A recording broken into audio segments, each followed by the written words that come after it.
Hi, everybody. Eve Harrow on Rejuvenation for the Land of Israel Network. I am sitting with Professor Moshe Koppel, Professor of Computer Science at Bar-Ilan University, but for the purposes of this interview, the head of the Kohelet Policy Forum. And we're here to discuss some of what's been taking up a lot of the headlines in the last few weeks and perhaps get a little understanding more of what's been called the nation-state law that was passed by the government a few weeks ago. So first of all, Moshe, thank you so much for joining me today. My pleasure to be here. Thanks for having me. Well, first let's start off. What is the Kohelet Policy Forum? The Kohelet Policy Forum is a think tank in Jerusalem. We started about 6 years ago. We write laws, essentially. We can't pass them. We need the members of Knesset to pass them, but we write them. We educate parliamentarians on the issues. The kinds of issues that we deal with are, first of all, anything that's pro-Zionist, pro-Israel, things like the nation-state law. The other things that we deal with are economics. So we're in favor of free market economics, and we're against the cartels. We're against hyper-regulation and other such things. These are boring issues that most people don't really want to hear much about. But let's just say that we are in favor of freedom in general, and in freedom in economics in particular. And the third issue that we deal with is something that's kind of peculiar to Israel. There are big battles here between the different branches of government, in particular the courts, and there's an entire judicial bureaucracy around the courts. They're very left-wing. They have a tremendous amount of power, most of which they've kind of taken for themselves.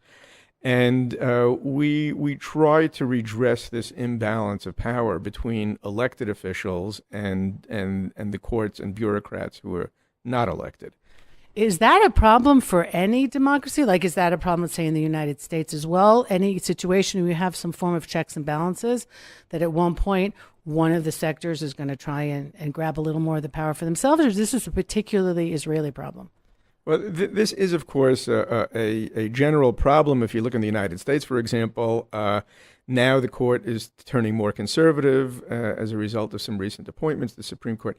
And, of course, this bothers the left a great deal. And there's always going to be a little bit of tension. But usually, especially in a democracy like the United States, which is very old and which has a constitution that's been around for a few hundred years, and people kind of know the rules of the game, so there'll be tension, but it's going to be more or less contained. You know, you push a little bit this way, push a little bit that way. Israel is a young democracy. Israel does not have a constitution, and Israel, like the United States, is somewhat polarized. You have people who are pushing very much to the left and people pushing very much to the right.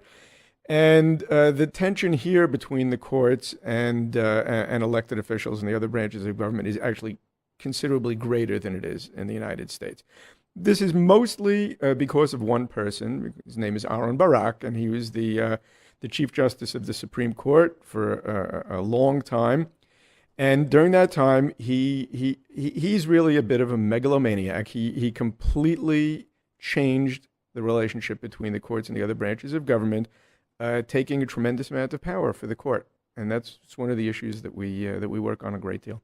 So Ayelet Shaked, for example, who's the justice minister from the Jewish Home Party, one of the things, at least, that we're seeing in the press is that something she's trying to do is pull that back a little bit, the damage that he did, and get some more conservative judges appointed. But how are they appointed here in Israel? How easy is that to do, to change the makeup of the Supreme Court? And how many justices are there? Okay, so that's a great question. There are 15 justices on the Supreme Court, unlike in the United States where there are 9 justices and they all 9 sit on every case. In Israel, there are 15, and most of the panels only have 3 judges. In some special cases, it'll go up to 5 or 7 or even more. But the vast majority are 3, and the 3 are impaneled by the Chief Justice, who can obviously take advantage of the situation. Everybody more or less knows who are the conservative judges and who are the more left-wing judges. The vast majority of them are left-wing judges. I would say at least 11 out of the 15 could easily be called left-wing judges. So she can manipulate the game that way. But the more important question is how the judges are selected, and the situation here is very different than it is in the United States, and it needs to be explained. By the way, when we talk about the nation-state law in a bit, you can only understand the motivation for the nation-state law and its significance in the context of how the courts work in this country, because after all, it's the court that gets to use laws like this and apply them. Mm-hmm. So the way judges are selected, Supreme Court justices in Israel, actually all judges, it goes through a committee. And the committee consists of 9 people. And these 9 consist of 2 members of Knesset, 2 ministers from the 2 cabinet ministers, 2 members of the Bar Association, and 3 sitting Supreme Court justices. Okay, now, to get onto the Supreme Court, you need to get 7 out of the 9. Wow. Now, what that means is that since there are 3 Supreme Court justices sitting there, that means there are only 6 others on the committee. Those 6 others cannot get their candidates passed without at least one of the judges supporting the candidate. Now, the judges, despite the fact that it's illegal to do so, always collude. The judges come to these committee meetings and they know exactly who they want to see on the court with them. Now, these judges are, as I said, at least 11 out of 15 are clearly left-wing. So the judges are inevitably going to be, the 3 that are going to sit there are inevitably going to be left-wingers. And it's the same judges on every panel for a new judge? Like it's that same 3 judges that are on that committee, or there's a rotation of Supreme Court judges to be the 3 on that committee? It's the 3 most senior judges at any given time. I don't think that's actually in the law, but that's how the judges themselves get to decide, and that's usually the way they do it. So the judges have a veto over any new judges. And what happened during Barak's era, remember the Chief Justice of the Supreme Court is always one of those 3 judges, and has a tremendous amount of power. When Barak was there, he basically stacked the court with his own people, which is why they're all left-wingers. Now, Ayelet Shaked, who's now the Justice Minister, is the chairman of the committee now, because the Justice Minister is the chairman of the committee. And she came to this committee determined to bring some more conservative judges in. Now, what happened was that she just lucked out, and during the period that she was there were 6 openings to fill.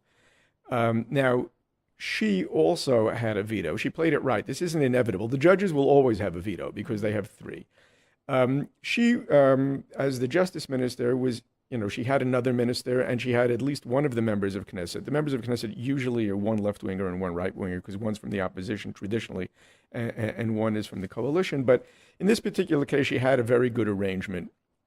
She actually controlled both members of Knesset, both ministers. Well, she's one of them, and the other one was Kahlon, who was more or less sympathetic to her view, but not completely. And she had cut a deal with the members of the Bar Association. Usually the members of the Bar Association are much more sympathetic to the judges. They have to appear in front of them. They work with them more. But in this particular case, because of certain legislation that that they wanted to see killed, and she helped them on that in exchange for, this is politics. This is how it goes. This is how it goes. This is politics. Anyway, she had a very good arrangement. She more or less had, I would say, sort of controlled 6 members of this panel, but of course that's not enough. You need 7. So the way the negotiation ended up was that it was more or less a mutual veto, right? Mm-hmm. She was able to veto. The judges were able to veto. She ended up getting 3 conservative judges out of 6. Okay. Which is not bad, considering that until then there were basically no conservative judges except for Noam Solberg. And so now she added 3 more conservative judges. So that's why it's 4. That's why it's 4 out of the 15, 3 new ones. Now, why they replaced? They reach a certain age and then they have to retire? Yes, they retire at age 70. Now, that itself is an interesting fact. The retirement age in Israel is 67. Everybody, that works on the basis of retirement age, anybody who has a lifetime appointment until retirement age has to retire at 67.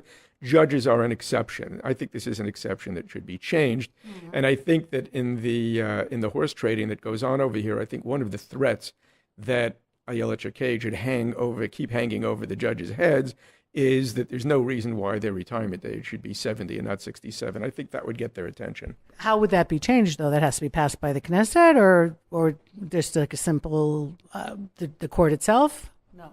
It's in law. The court, of course, would never do that because Right, exactly. no judge would ever make his own retirement age earlier.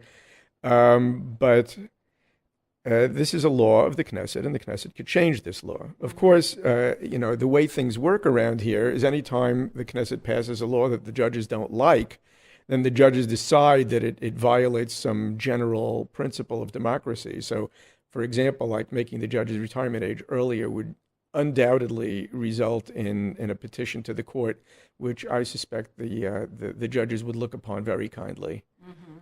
So just something about Israeli Supreme Court that I think is different from other courts, Supreme Courts around the world, and correct me if I'm wrong, that they don't adjudicate.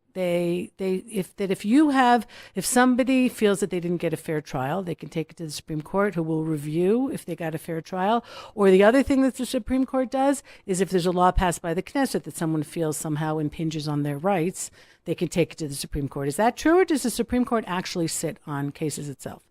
Okay, so I'll explain. The Supreme Court in Israel has two different roles. One of the roles is it's just the ultimate court of appeals, so that you would, a typical case would begin in the local court, which is called Beit Mishpat HaShalom, then it would work its way up to the district court, which is the Mechozi, and then finally, it could be appealed all the way up to the Supreme Court. So that's one kind of case, but that's not the kind of cases that cause most of the controversy around here. The other thing that the Supreme Court in Israel, this is also unusual, has original jurisdiction on any petitions against the state. So if you think that some agency of the state has done something to you, that's unfair, you don't have to go through the entire hierarchy, start at the bottom and work your way through. You go right to the Supreme Court. This is the Supreme Court sitting under its second hat as the High Court of Justice. Now, what happens here is that anybody who doesn't like any law, anybody who doesn't like any government policy, just goes right to the Supreme Court and says, I don't like this policy. And then the Supreme Court basically gets to judge every single thing that the government or the Knesset does. That's really quite insane. In other countries, first of all, the Supreme Court does not have original jurisdiction in other countries, right? You have to start from lower courts. But besides for that, much more significant is the first thing that any court asks you if you come and petition the state, you say, well, they did something bad to me. The court will say, 1 second. Did they do something bad to you, or did they do something of which you disapprove? Mm-hmm. Because we don't care whether you disapprove or approve. You can only walk into this courtroom, right? The technical term is you only have standing in this courtroom if you personally have been harmed by some government agency. And that's the first test.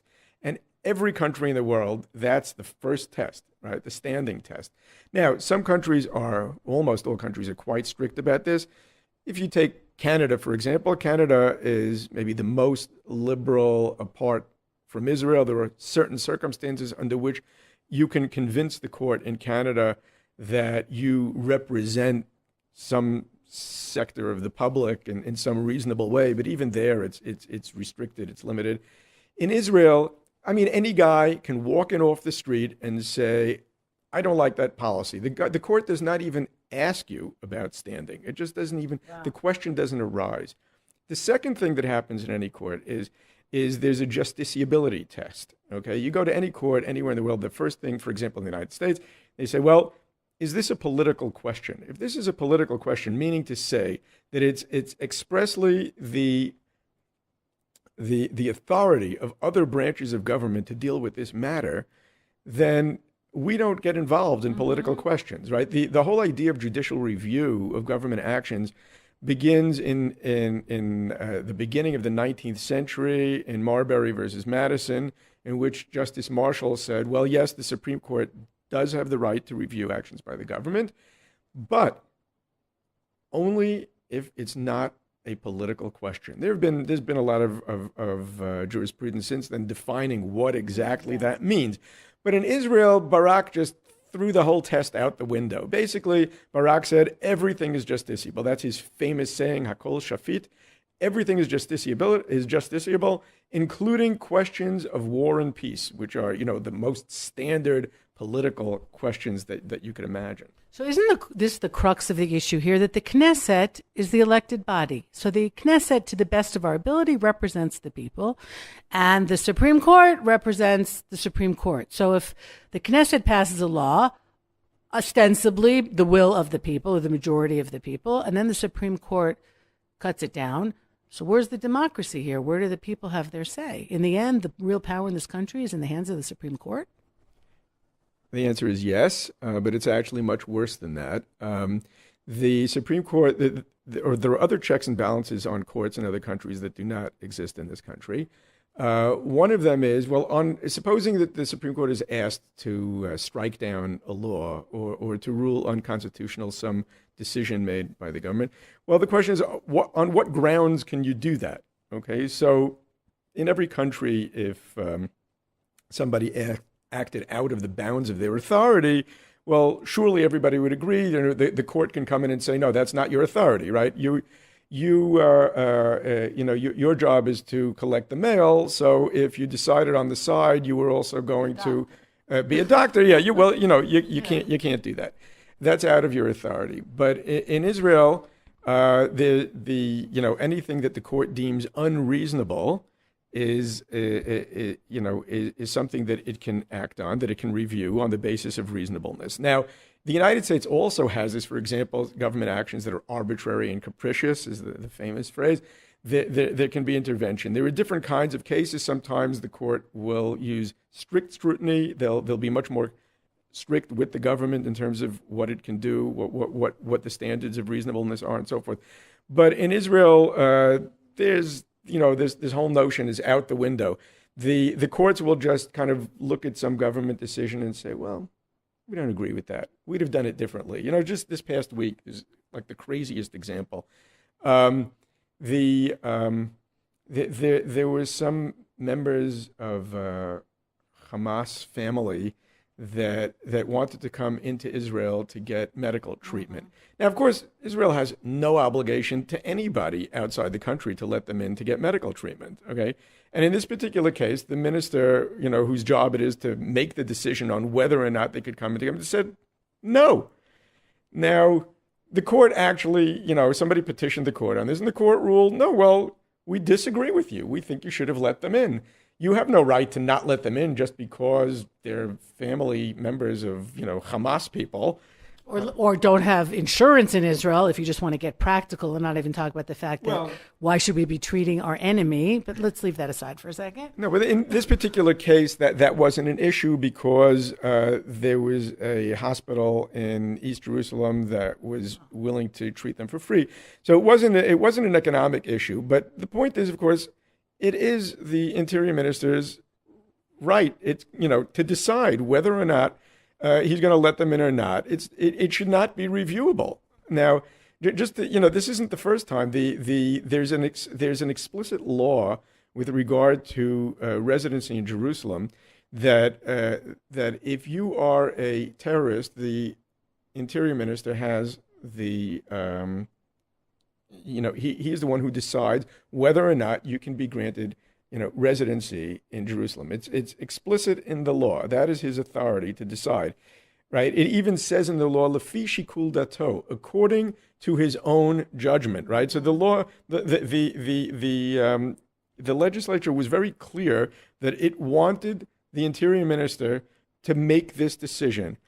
And he made a decision, right? Aryeh Deri made a decision about a year ago not to let in, not to give residency to certain members of Hamas, convicted terrorists. Okay, and the court said, one has to interpret this law to mean that he only has the authority to make this decision if the court thinks that it's reasonable to do so under those circumstances. So the courts here run things. They do whatever they want. They will read the law in unreasonable ways. Their standards for what's reasonable or not are whatever they decide. If they disagree with you, they'll just call it unreasonable. Weren't there cases like I don't know if it had to do with Gilad Shalit or others, where the government maybe made a deal to let terrorists out for whatever it was, and the court let it, and people petitioned the court, and then in that case they did let it happen? Didn't that happen at some point as well? There were plenty of cases where the courts don't intervene. They don't always intervene. They only intervene when they feel like it. Mm-hmm. So the point is that not that the courts should never intervene. Sometimes the government does things that should be overturned. Okay. But of course, those are the cases where the court is least likely to do it. So, for example, a perfect example was in the disengagement, right, where people who had standing because they were being kicked out of their house. Remember, 10,000 people were, kicked out of their houses.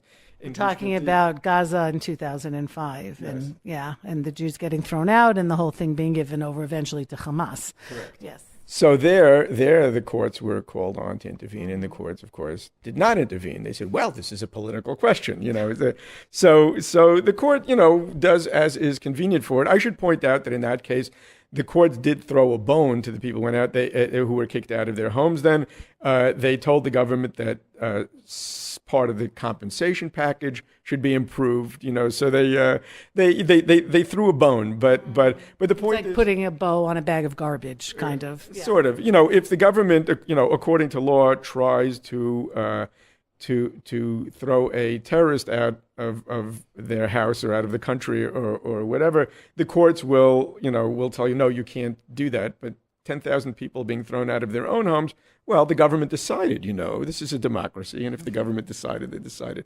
So I'm being a little bit cynical, but the fact of the matter is, yes, we have a real problem here. The problem is that the court has veto power over their replacements. You can't get rid of a judge. They're there until retirement age, which is 70. They read the law however they want. And they're, what I just described to you is a dictator, right? A dictator is somebody who is above the law, who can't be replaced, and who decides who his successor is going to be. Well, that's the Supreme Court in Israel. Wow. Okay, so this is really depressing. So aside from the three people that Ayelet Shaked managed to get on there, what else can be done at this point? Okay, so there are a number of things that the government could do, but it's very, very difficult. One of the things that the government can do is it can change the way judges are appointed, right? That's just a law, and that law can be changed. But of course, the entire left knows that it's unlikely to ever get elected, and its best chance at having power is to keep the situation where the courts simply take power for themselves, and also control the appointments process so that the judges stay, very much biased towards the left. Now, the government can try to change this, as I said. The Knesset can try to change this, but the political forces aligned against it are very, very powerful, right? It can try to change the retirement age for judges. As I said, again, same story. It's going to be very different.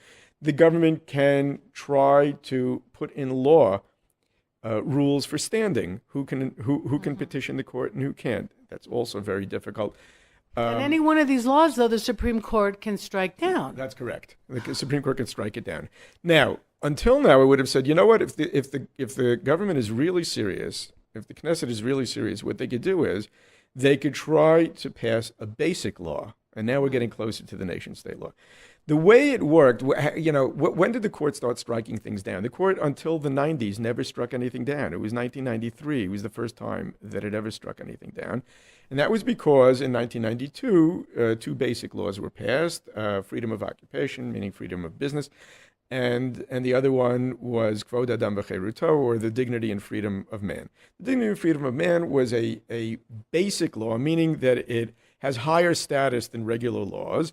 And Aharon Barak announced to the Knesset after it passed this basic law on freedom and dignity and freedom of man, said, oh, well, by the way, you don't realize it, but you just gave us constitutional legislation, and we are now going to make a constitutional revolution. We're going to use this law to strike down ordinary statutes. So the Knesset, which, in the middle of the night had passed a law by a 32-21 vote, was unaware that it had just given the Supreme Court a constitution, which it was then about to use to start striking down laws. Now, that was bad enough, right? The fact that they're using basic laws that the Knesset had never intended as the basis for striking down laws, that was bad enough. And they've been doing it with increasing frequency since then. So about 25 years have passed since the Barak's revolution began, and they've been striking down more and more laws. But for example, so with regard to infiltrators, right, that come into the country illegally, and the Knesset decided that they would be put in, held in holding centers. The Supreme Court ruled that unconstitutional. The law was then changed. They ruled it unconstitutional again. It was changed again. They ruled it unconstitutional a third time. So this is what's going on. But now things have gotten really out of hand, because what's happening now is that the Knesset finally said, okay, so basic laws are holy, and everything, all the regular laws are going to be interpreted in light of these basic laws. Fine. We're going to pass a basic law that says that Israel is the nation state of the Jewish people, right? And that's a law that I've been working on for the past 14 years. The first version of it I presented to the Knesset Committee on Constitution and Law in 2004. And it's been working its way through the political process and finally passed about a month ago. And this is a basic law that the left doesn't like, right? They like, dignity and freedom of man, because it allows them to make Israel as universal as possible, as un-Jewish as possible. And suddenly they got stuck here with a basic law that says Israel is the nation state of the Jewish people, which they hoisted by their own petard in some way? Well, in some way, but guess what happened, right? So suddenly, all of a sudden, there's like all these noises going, oh, well, basic laws are not such a big deal. We actually have, Israel's Declaration of Independence, which says that it actually doesn't use the word democracy a single time, but it says it uses the word equality. So we're going to seize upon that word equality that's there, and it's going to be, the Declaration of Independence is going to be higher than the basic laws, and we are now going to decide, the Supreme Court has agreed to hear petitions claiming that this basic law, the nation-state law, is unconstitutional. Now, this is like saying in the United States that the Constitution is unconstitutional, right? There is nothing above a basic law in Israel. Israel does not, I should emphasize the point, Israel does not have a constitution. Israel doesn't have a constitution because when they tried to write one in 1949, it was difficult to come to an agreement, and Ben-Gurion, who was the prime minister at the time and had tremendous power, did not want a constitution getting in his way of running the country. And, there's a myth that says that the religious parties didn't want a constitution because they were anti-democratic. That myth is completely untrue for several reasons. First of all, those parties were not anti-democratic. Certainly, they were more democratic than Ben-Gurion and the Labor Party at the time, Mapai, which wasn't particularly democratic. But more than that, they were a small party. They had something like, 8 seats in the Knesset. How exactly did 8 members of the Knesset prevent the other 112 from passing a constitution? The truth is, Ben-Gurion did not want one. In any event, instead, they decided to pass basic laws piecemeal, and these basic laws would one day be kind of aggregated into a constitution. That day hasn't come yet, but now there's a basic law that the Knesset passed that the Supreme Court doesn't like. And suddenly they're saying, well, we might decide that this basic law is unconstitutional based either on the Declaration of Independence or based on what they call basic principles of the system. Now, where are these basic principles of the system written down? Nowhere. They're in the judges' heads. What the judges are saying in plain English, and you can't, put it as plainly as I can, they're saying, we don't give a damn about the law. The law doesn't interest us. We are above the law. And whatever principles we have in our head that we think are important for running this country, we're going to use those principles in order to strike down your own constitution. The basic laws are what the courts have been saying are a constitution. And the courts have been using this tool to batter the Knesset with. And now they decided, no, even the basic laws are not as important as certain vague, unwritten principles that they have in their heads. This is a frightening thing to behold. And I think that this is resonating perhaps with people listening who don't live in Israel, because I think it's something that we're seeing among the left or the so-called liberals around the world, which is that their version of what they think is right and what they think is moral is what is right and moral. Right. It's well known in the United States, the left regards the right as being immoral. They're bad people because they're not in favor of equality for everybody. They're not in favor of making every single person, regardless of what pathology they suffer from, feel completely comfortable and at home. So everything has to be normalized. Everything has to be regarded as okay. You're not allowed to have any standards on anything. The only moral standard they have in the world is equality and making everybody feel good. But of course, that itself is self-contradictory because you can't make everybody feel good. They certainly have no interest in making the right feel good. They have no interest in making evangelicals feel good. They have no interest in making people whose religious principles lead them to not want to recognize the legitimacy of homosexuality or transgenderism or something like that. All of these people don't deserve, as far as the left is concerned, the same amount of consideration and respect that the people that the left wish to promote and whose values they wish to promote. They're the ones who have to get all the consideration. Equality applies to them. Consideration applies to them. It doesn't apply to people that the left doesn't like. So yes, they're hypocritical in this sense.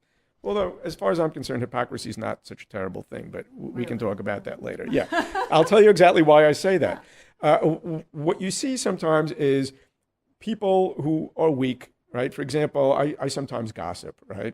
Everybody does. Yes, it's true, right? Now, there's a certain kind of person, particularly on the left, but this exists on the right as well, where they say, well, if I'm going to do that, I now have to decide that it's okay to do that. It can't be that I have a principle that I don't abide by. So that if I gossip, then I have to somehow decide that gossiping is actually a good thing. And that's rationalize your behavior. Right. Now that's what the fear of hypocrisy leads to. I think that good people should be proud hypocrites. They should say, you know what? It's true that I gossip, but nevertheless, I want you to know that gossiping is wrong, and the fact that I do it is wrong, okay? It makes me a hypocrite, but it's better to be a hypocrite than to change all of your principles and to undermine all of the world's good principles just because you're unwilling to be a hypocrite. A very Elul good idea here with just a few days till Rosh Hashanah, right? No, because we all know that we do things wrong. Or are we all okay and we just somehow rationalize all that behavior away? Okay, so as a Torah observant person, where would you see, I don't want to live in a theocracy. I'm pretty sure that you don't want to either. But where do you see that possibly the answer to some of these major issues that you've come up with here? I mean, almost like you said, a dictatorial kind of a situation on one of the branches of the democratic government. Where would you see that Torah values or Torah ideas might fit in here? The reason I'm asking you this is because I'm fascinated by the Torah, and this is how I guide also, in the messages that it gives about leadership. And in Torah lessons that I've gone to from Rav Yaakov Meidan and others about really what the ideal kind of leadership is. Is it a monarch? Is it democracy? And I happen to think democracy is maybe it's falling apart altogether right now. In the world, we might be seeing the waning days. And I was just in Greece last month, and there if you talk about democracy, they just laugh because they say there's already no democracy in the world because they invented the whole idea. But where might Torah values, which have changed the world anyway in terms of what people considered moral and good so long ago, and really Western civilization, whether people know it or not, are really based on such strong Torah values and family and faith. Where do you see that an answer to these kind of issues that are not just Israeli issues might fit in? Okay, I think that we need to distinguish between political leadership and communal and religious and spiritual leadership. These are two completely different things. I think that we are going to become better people if we have tighter-knit communities that are led by good people. And the way that the leadership of communities is chosen is from the bottom up, okay? People kind of rise to leadership because of their moral values, because of their leadership values and so forth. And that's the way it should be. Okay, a community chooses its rabbi, for example, right? Other faith communities do the same. That's the way it should be. And if a rabbi proves not to provide the kind of moral leadership that he should, well, then the community will find another rabbi. And that's how it should be. Well, that's how it should be in communities that are faith-based communities. But what do you do in a community that's doesn't see a rabbi or a minister or a priest as being the leader of the community? You have a mayor, you have a governor. Where's the replacement there? Right. So that's a problem. I think you put your finger exactly on the problem, because I think that political leadership, people like mayors, governors, or presidents, I think that the scope of their jobs should be limited. I don't think that the state should get involved in the business of religion. I think that if you let the state get involved, for example, if the state gets involved in economics, okay, which it always inevitably does, the state takes taxes. The more they do, the more they mess things up. Okay, I'm as I said, I'm a free market kind of a guy. In economics, tend towards libertarian. Just let people do their thing. The market will take care of itself in this way. Just punish criminals. Okay, if people cheat, then punish them, but don't regulate the market more than it needs to be. Now, I think the same thing is true when it comes to moral values.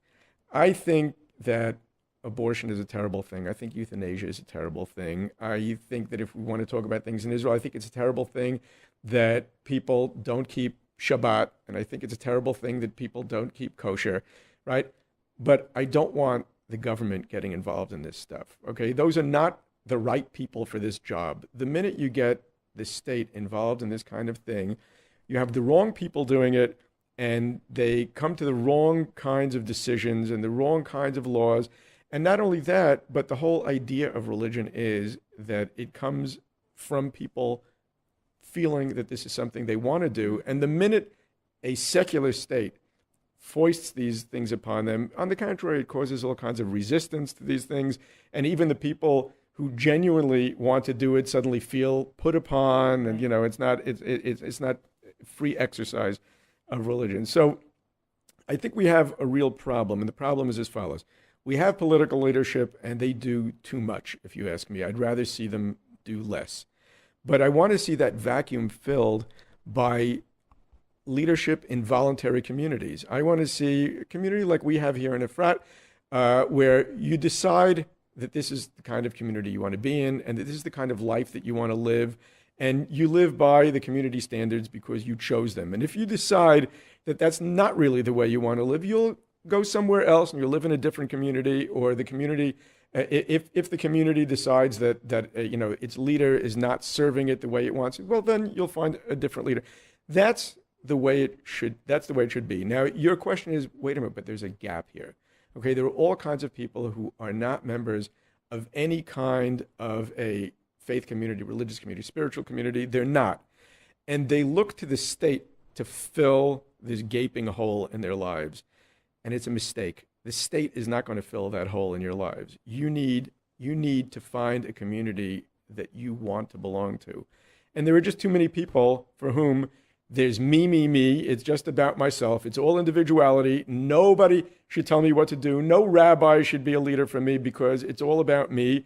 But because they don't have this community, they say, I do want the state to tell you that you're not allowed to eat this because it's genetically modified, and you're not allowed to eat that because it's cultural appropriation, and you're not, no, this is a mistake. This is a mistake. You need to find yourself a real community that's voluntary, and don't foist your values on everybody else.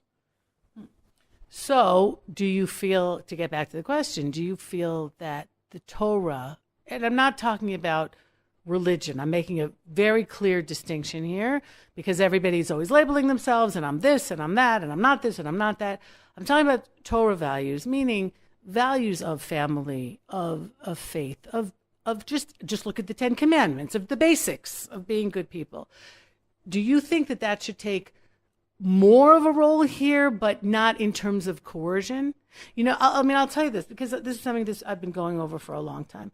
Something like like the terrorist releases, which I mentioned a few minutes ago, which I think was a terribly immoral thing to do. And I'm not, Shalit's mother. And if I was his mother, I would be speaking differently. So I want to put that on the table. But in terms of a bigger picture, a lot of the people that were let out to let this, boy who was kidnapped by and held by Hamas for 5 years out have now killed other people. Now, I don't know if this happened, but instead of it just being a Knesset decision and then the Supreme Court said, fine, it's okay with us, were rabbis asked? Were there moral leaders in here who went over the question? Like I know during the Middle Ages, there were situations where rabbis were taken hostage in what we now call Europe. And there were and then the community was forced to pay a lot of money to ransom them out. And there were rabbis who said, I'm going to die, and did die in jail, because they said it's never going to end if we keep doing that. So this was a situation, yes, it was a situation where the Jews were helpless, etc. We don't have that here in Israel. Now we have responsibility, which is not so simple. Is there a committee, is there a committee in Israel made up of lawyers and rabbis and politicians who, when the really big ticket items come, like releasing terrorists, can sit down together and from all their different perspectives come up with some kind of answer that won't please everybody, but will maybe fit in to what we're looking for, like that kind of leadership that crosses all lines and is a little bit of everything, if I made myself clear here? Yeah, you did. Israel does not lack for committees. There are committees with rabbis and wise men and all kinds of committees. So I don't think the problem is that people don't get to express their views on things. And I think that before the Shalit deal was made, the one you mentioned, plenty of rabbis weighed in on what they thought was right and what they thought was wrong and so forth. The question is, how much power do you want to assign to a committee? Do you want it to be binding? Do you just want them, to give advice that, a think tank, that kind of thing? Right. I'm always in favor of think tanks. Are you really? but I think we should be honest here. Okay, the first is that because we haven't had a state for the last 2,000 years, the least developed area of halakha, of Jewish law, is public law. Okay, things that how the government should run itself and how decisions should be made, and we're very strong on what individuals should be doing and what small communities, what your shul should be doing, and so how a Jewish state should run. Well, a 2,000-year gap is pretty significant. We have a lot of catching up to do, and we will catch up. But this takes time. Secondly, before you invite rabbis to weigh in on political questions, I want you to think about some of the rabbis and ask yourself whether, is this the person? It would be not that one, but that one. Exactly. Exactly. Okay, so everybody's got not that one, but maybe that one. Okay. Rabbi Nathan Lopez Cordoza, but not necessarily somebody else. Yes. Okay, so, I've got my favorite rabbis too, and I've got my less favorite rabbis, okay? And, I'm not sure that we could all agree on which are the rabbis whom we would trust to deal with public policy issues. A lot of them are really very, very good when it comes to questions about, can you, bite your nails on Shabbat? But I wouldn't necessarily ask them about prisoner releases or economic policy. So, yes, the idea that the Torah has something important to say about the kind of issues that we confront, and that we do want to hear what, wise Torah scholars have to say on these things. Of course we do. And I think it's very important that we think about these questions and that we together, develop a Jewish public law that's kind of been missing for all this time.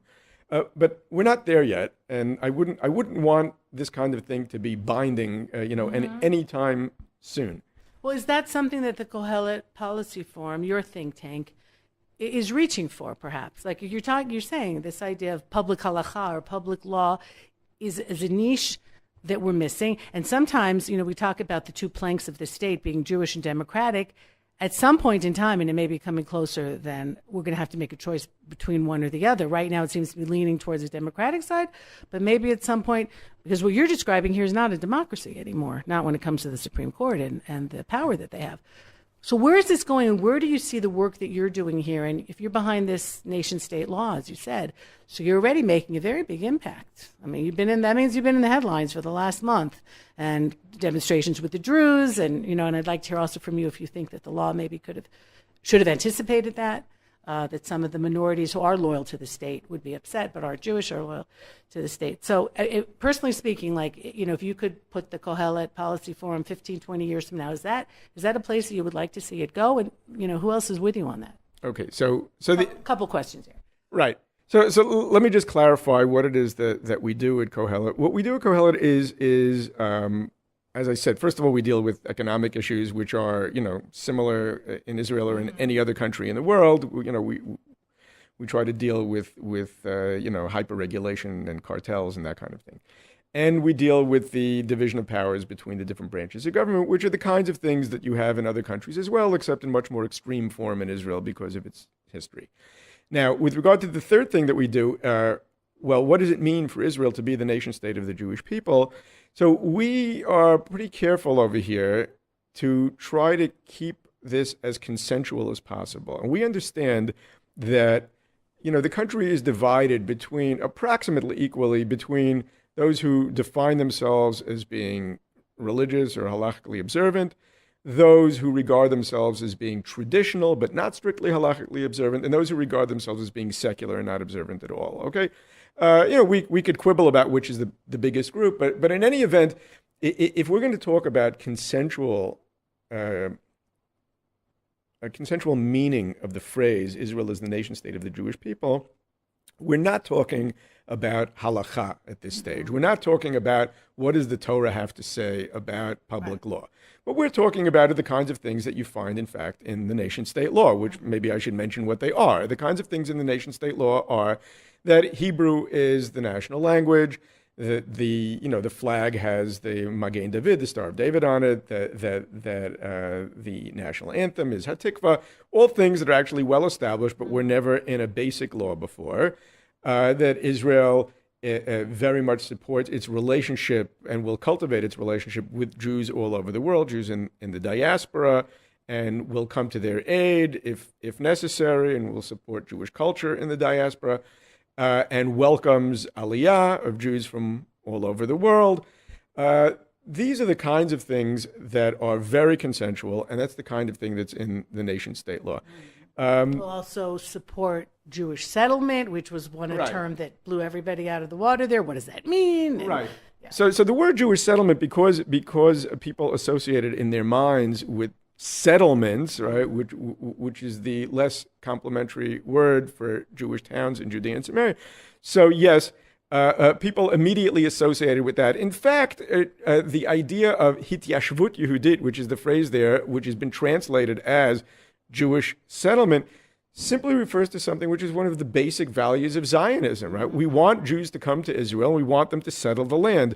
In the League of Nations mandate, it specifically says that one of the goals, right, is Jewish settlement in the land. This isn't us talking, right? This is the League of Nations talking. 1920 or so. Yeah. So yes, one of the basic values of Zionism is in fact Jewish settlement. Now, Jewish settlement in paragraph 7 of the nation-state law is not referring to settlements. It's referring to Jews settling the land. Okay.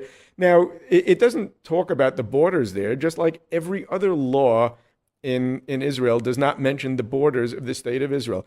The nation-state law applies to the same territory that every law in the state of Israel applies to. So the idea, Martin Peretz, who's actually a friend of Israel but seems to have gotten senile or something, wrote this article in the New York Times last week, completely based on a false premise, which is that this clause was about settlements in Judea and Samaria.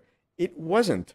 It was about settlement in Israel. Okay, now Israel means whatever it means in every other law. Okay, so that was just bizarre. So now the idea that we like Jewish settlement is not new, as I said. It goes way back to the League of Nations mandate, and you should just understand what the consequences of this are. Already now, if the government, for example, sets aside money funding for setting up towns or for funding towns. There have already been cases where Arabs have gone to court and said, well, 1 second, we're not getting our fair share of that funding. Okay? Now, first of all, I'm not against Arabs getting their fair share of funding. Okay, every town in Israel, needs to get, whatever government funding it needs to get. But if the government decides, for example, that in some border town it needs to prevent irredentism and it is going to set up a town over there, Jews are going to move there. That's where, the public services are going to be for Jews. Everybody knows when you set up a new town based on its location, everybody knows exactly who's going to be moving there, okay? So what we don't want is for people to be able to come to court and say, well, why are you putting money in a town over there near the Lebanese border? Why don't you put it right here next to this Arab town where we know that Arabs are going to move, right? We don't, the government has certain priorities about settlement, and we don't want people to come and say, well, the effect of that policy is that Jews are going to be getting more money than Arabs. And I want to point out one other thing. One of the complaints that we're hearing about the nation-state law is, well, why didn't you put equality into the law? If you said that it's a Jewish nation state, why don't you put equality? Now, let me just explain the consequences. First of all, there's another law which I already mentioned, right? The Dignity and Freedom of Man, which the courts have read equality into already for the past 25 years. So this is about collective rights, and collective rights are in fact unequal. Israel is the nation state of the Jewish people. It is not the nation state of the Greek people or the Turkish people or the Palestinian people. Okay. So is this why the Druze got upset? Okay, so this is why the Druze got upset. But now let me explain why the Druze should not be upset and why they should oppose any attempt to put equality into this law, okay? One of the things that the Druze are asking for, they're saying, 1 second, you're treating us like second-class citizens, and we can show you what the consequences are. We want you to give more funding, more government funding to Druze towns, okay?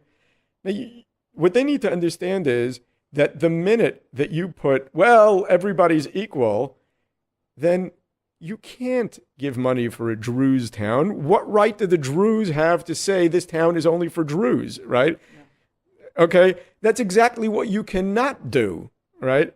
You can have a town that's, maybe for vegetarians or something like that. You could come, but the fact of the matter is that the court has already said that you can't do that. Now, if you put equality in, things get even worse for the Druze, because now, under the existing legislation, what the courts have said is, well, you can't have a Jewish town, right? That was the famous Kadan decision.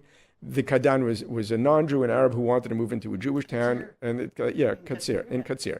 And they said, no, you can't, this is a Jewish town, and he sued, and the court ruled in his favor. They said, no, you can't have a Jewish town. But the courts have also ruled in Avitan. Avitan was a Jewish guy, a police officer, who wanted to move into a Bedouin town called Segev Shalom, and it's much bigger than Katsir. The bigger the town is, the harder it is to justify having being homogeneous. And there, the courts ruled in favor of the Bedouin and against the Jew Avitan. They said, no, you can't, because the Bedouins are entitled to have their own town. Now, if you put equality in, the Bedouins won't be able to have their own towns either. And the Druze won't be able to have their own towns either. And the kibbutznikim won't be able to let other people not move into the kibbutz? Is that also true, or is that a whole other issue? Kibbutznikim are above the law. These are labor Zionists. They get to do whatever they want. So yes, there are lots of interesting questions you could ask about the kibbutzim. Why, for example, until a year ago, if you lived in a kibbutz, you didn't actually have to pay income tax. Did you know that? No. Yeah. Well, that's another interesting thing. So. That has finally changed, but you're beginning to sound like you're more liberal than the liberals. In some way. Yeah. I am very liberal. I'm liberal in the original meaning of the term. The term liberal in the United States has now been hijacked by people who are leftists. They're anything but liberal. They want to force people to bake cakes. They want to force doctors to perform abortions.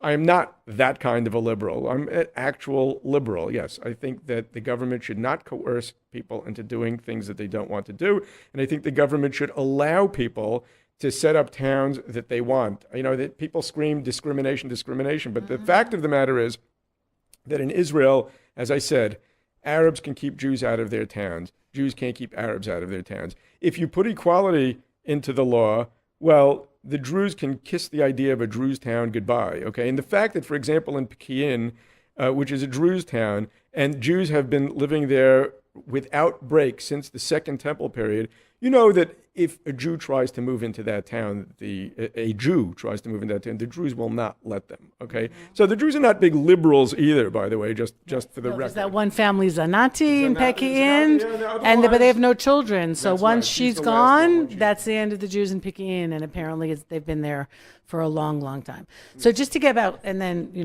I'll close here. So where do you see Kohelet fitting into this? I mean, you already, with the nation-state law, have already made a pretty big impact, assuming that the Supreme Court doesn't strike it down, of course, right, as you said before. Where do you see that you guys are going here as a policy forum?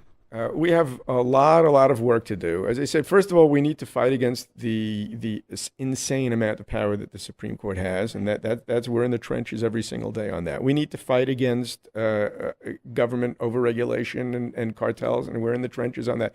And keeping Israel a Jewish state, as I said, we are not fighting to give the government more power over religious communities, because the minute the government gets involved in religious legislation, what you're basically doing is saying, we want the government to have rabbis in the palm of their hands. We want the government to tell religious communities what to do.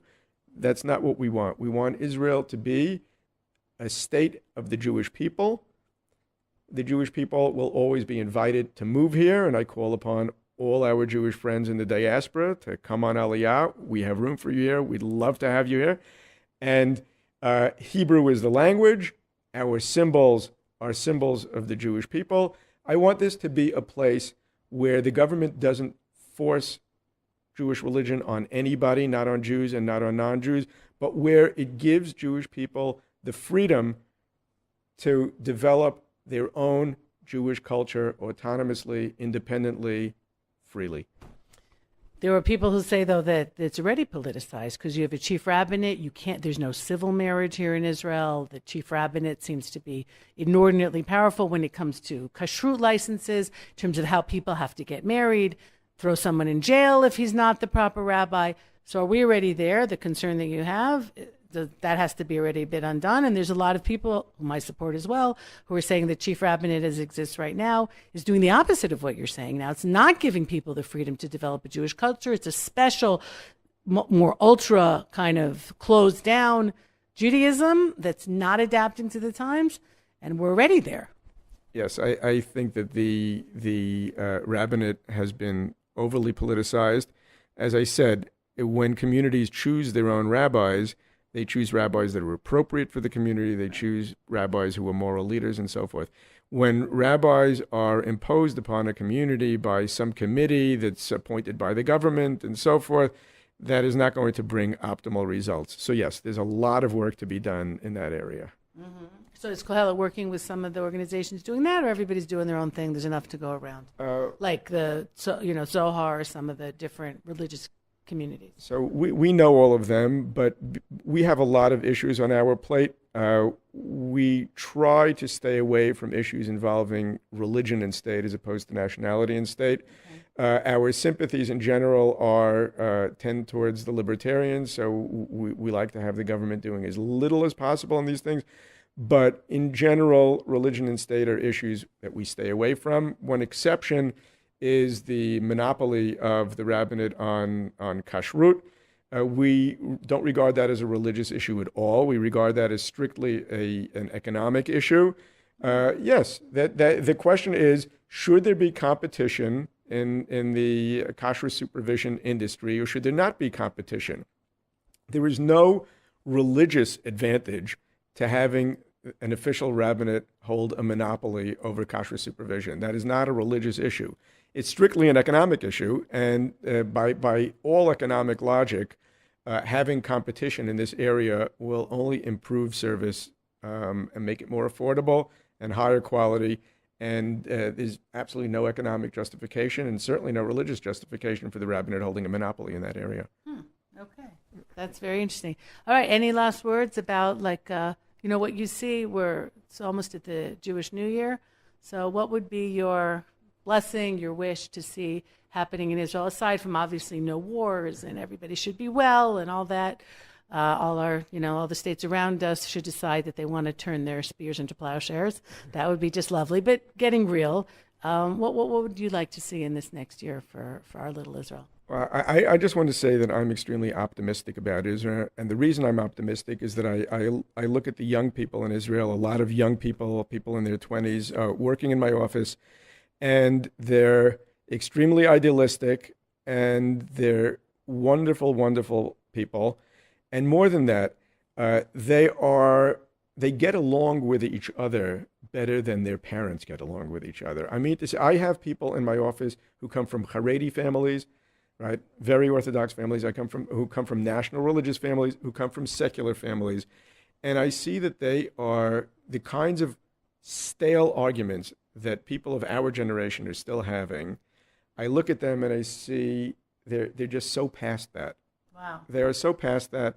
They're sensible, they're idealistic, and they're breaking out of those boxes that we've stuck them in. They're just not stereotypes anymore. I can't even tell when I look at them and hear their opinions what kind of family they came from, because they have broken out of these boxes and they're thinking for themselves. They are probably the first generation of Jews that have grown up as free Jews without all the complexes that we grew up with, and that certainly the generations before us who were persecuted grew up with. And it's just wonderful to see them. So my blessing for the new year is that they should all continue doing what they're doing, and that the generation that comes after them should be just as good as they are. Wow, that's a beautiful thought. To which I will add, if Israel applies Israeli law to Judea and Samaria, that would make me personally very happy. I don't know if that's something you're working on. We can leave that for another time. Okay, Professor Moshe Koppel of the Kohelet Policy Forum, one of the guys, if not the guy, behind the nation-state law. Thank you very much. I learned a lot from you in this last hour, and I'm sure that my listeners did as well. Okay, everybody, you can always write to me, eve@thelandofisrael.com. Thanks to Ben and to Tabitha and everybody at the station. Have a great week, everybody. Bye for now.